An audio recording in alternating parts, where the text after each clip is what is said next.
aujourd'hui le 15 septembre 2012. Et le 15 septembre 1917, les soldats étaient cernés dans le camp et c'est le 16, le lendemain, que la canonnade a commencé. Le 19, les derniers mutés se sont rendus.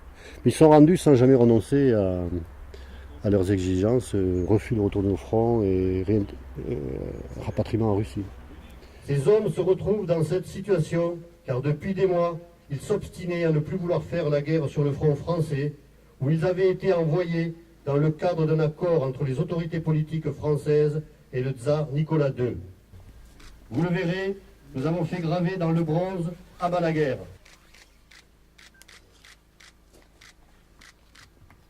Mon grand-père a connu la Première Guerre mondiale, la France en guerre, il a connu la domination des champs de bataille, il a connu la répression ici, mais il a connu aussi une autre France, la France accueillante, celle qui lui a donné la nationalité française en 1930, celle qui lui a permis de travailler, celle qui lui a permis de fonder une famille.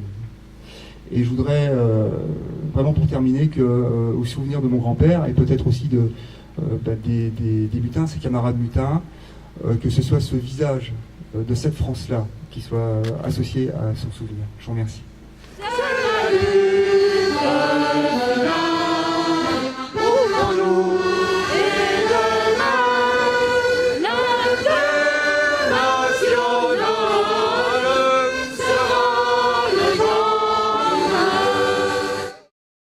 Son grand-père était soldat. Son grand-père, il a été au camp expéditionnaire et d'après ce que j'ai compris, il a été il a été un des derniers à rester là et il a été envoyé en Algérie.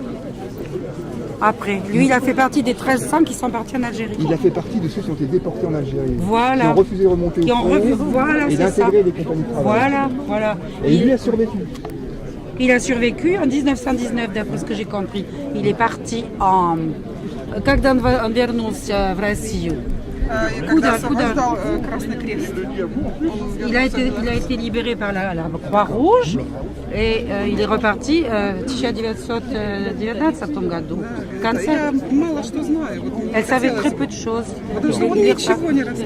Il ne racontait rien du tout. Il parlait. Ah ben nous c'était pareil.